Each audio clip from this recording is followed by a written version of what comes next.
Hello, je suis Aline, coach business chez The Bee Boost. Après des années de freelance en tant que retoucheuse photo, je suis devenue coach business et j'aide désormais les entrepreneurs à booster leur entreprise.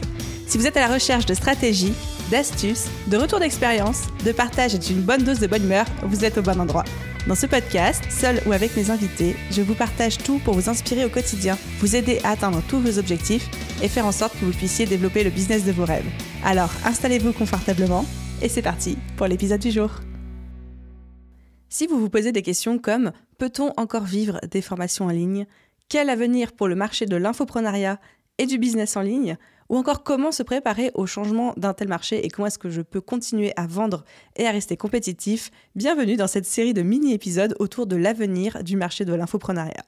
L'infoprenariat, c'est le fait d'avoir un business qui vend des produits digitaux, formation en ligne, e-book, coaching, services, etc. C'est un marché en plein boom dont je fais partie et que j'adore de tout mon cœur, mais un marché qui évolue très vite et nécessite constamment qu'on s'y adapte, qu'on pivote et qu'on change.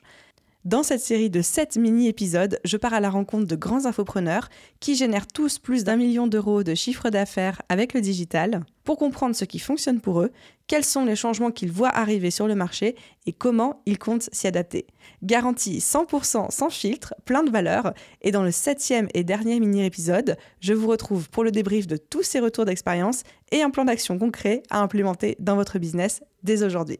D'ailleurs, en parlant de plan d'action concret, mon équipe et moi avons créé un livre blanc qui récapitule absolument tout ce qui a été vu pendant ces épisodes de podcast, comment l'implémenter dans votre business, quel que soit votre niveau, débutant, intermédiaire ou confirmé. Pour le télécharger, c'est gratuit. Rendez-vous sur thebeboost.fr/188, thebeboost.fr/188 pour télécharger le livre blanc de cette semaine d'épisodes de podcast et savoir exactement comment, concrètement, implémenter tout ça dans votre business.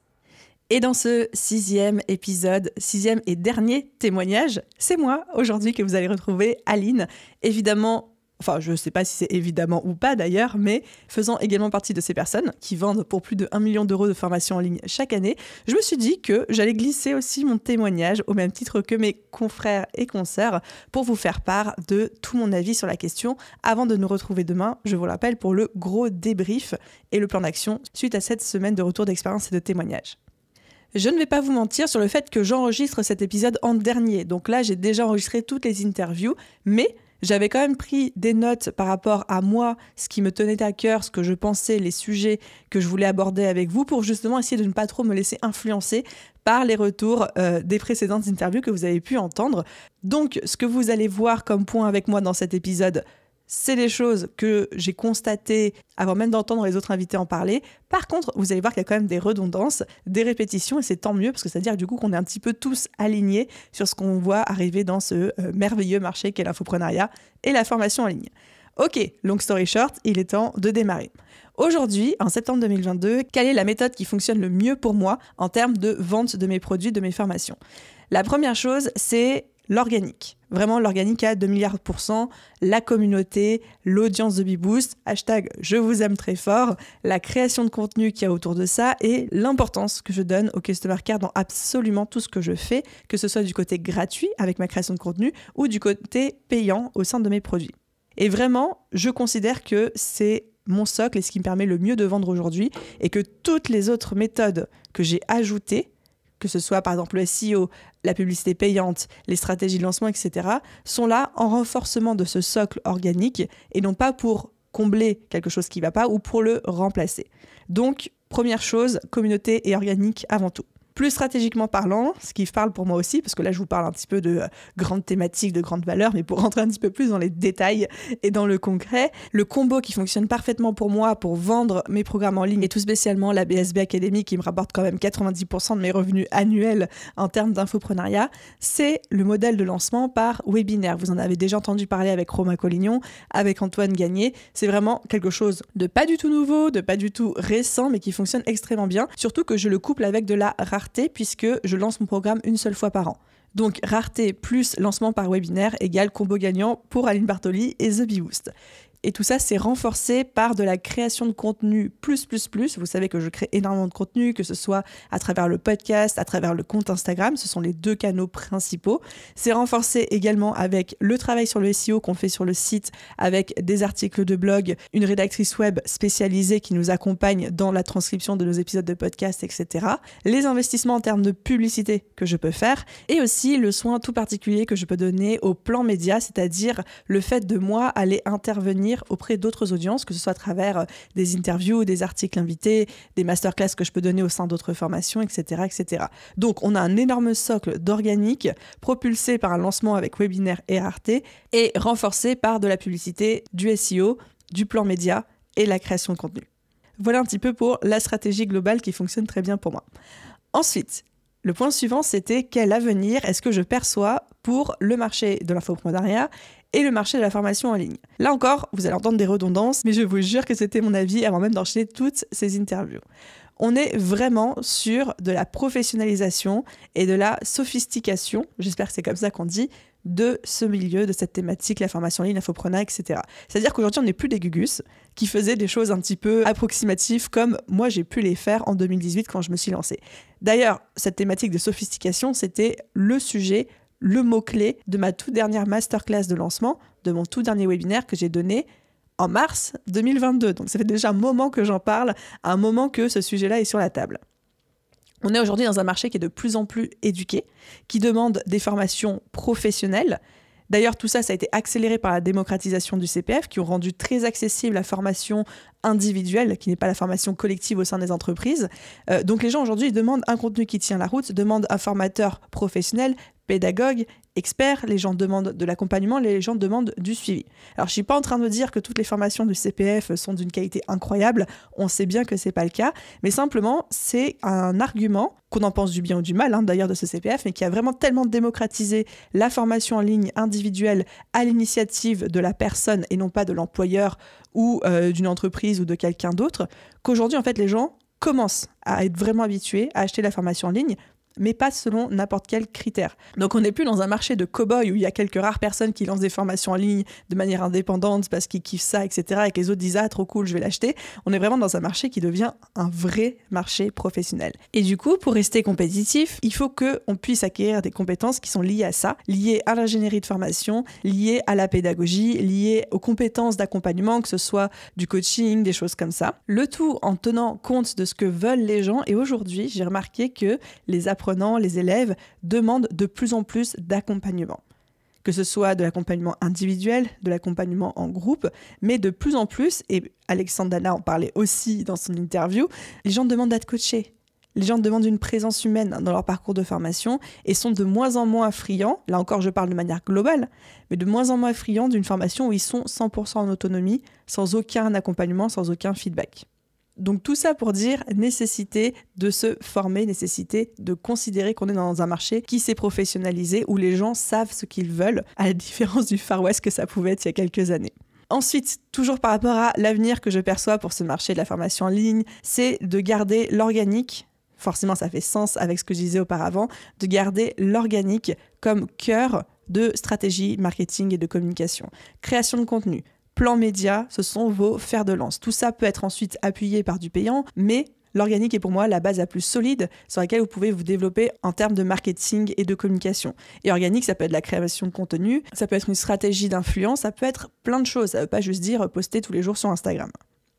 Et ensuite, tout dernier point que je vois venir dans le marché de l'infoprenariat, et pareil, ça c'est quelque chose, j'en ai pas vraiment énormément parlé sur ce podcast parce que j'ai pas encore le retour d'expérience, l'expertise pour le faire, mais c'est quelque chose que j'ai répété beaucoup de fois aux gens qui m'entourent. Je suis persuadée que l'infoprenariat, aujourd'hui, va devoir être complété par d'autres business models. Moi, le duo gagnant que je perçois, c'est de coupler une formation en ligne avec un SaaS. Un SaaS, c'est un logiciel en ligne qui remplace un service. Par exemple, Freebie ou Quaderno sont des logiciels de comptabilité qui remplacent, entre gros guillemets, un comptable. Malt et Upwork sont des logiciels en ligne qui remplacent la mise en relation entre un freelance et quelqu'un qui cherche à embaucher ou à sous-traiter une tâche. Donc vraiment, ce sont des logiciels de service et je vois beaucoup de business models qui commencent à se développer avec une formation en ligne et ensuite un SaaS qui vient supporter cette formation en ligne.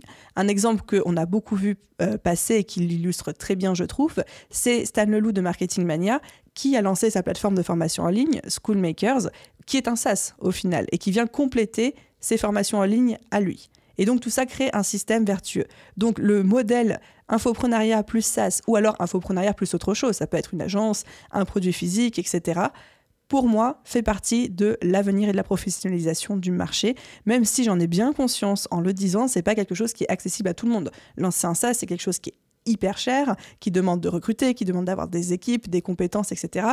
C'est pas n'importe qui peut le faire. Mais je vois tellement d'opportunités et tellement de gens commencer à se diriger vers ça que je me dis qu'il y a une carte qui va être jouée là-dessus, c'est sûr. Et ensuite, on arrive au conseil que je donnerai à un entrepreneur qui souhaite se lancer ou est en train de se lancer dans la formation en ligne. Mon conseil à moi, ça va être de résister à 2 tentations.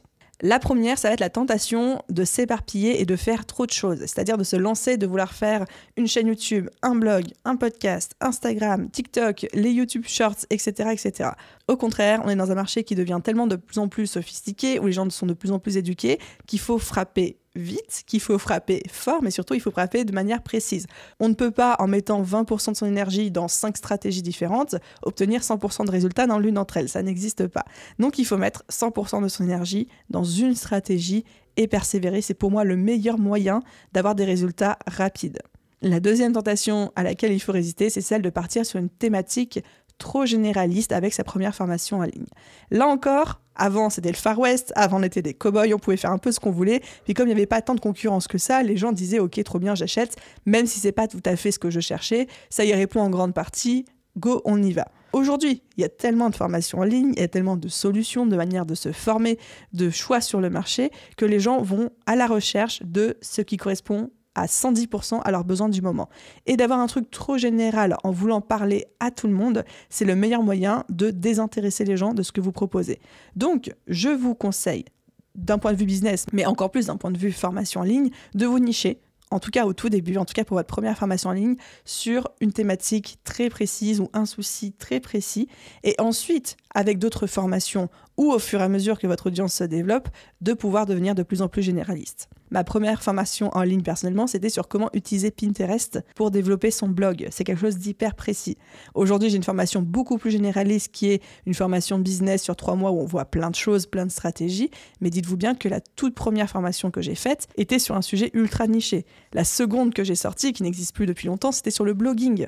Pareil, ultra niché aussi. Et ensuite, j'ai pu élargir. Donc voilà, vraiment résister à ces 2 tentations. La première, de s'éparpiller, de faire trop de choses, trop de stratégies. Et la seconde, de partir sur une thématique trop généraliste pour sa première formation en ligne.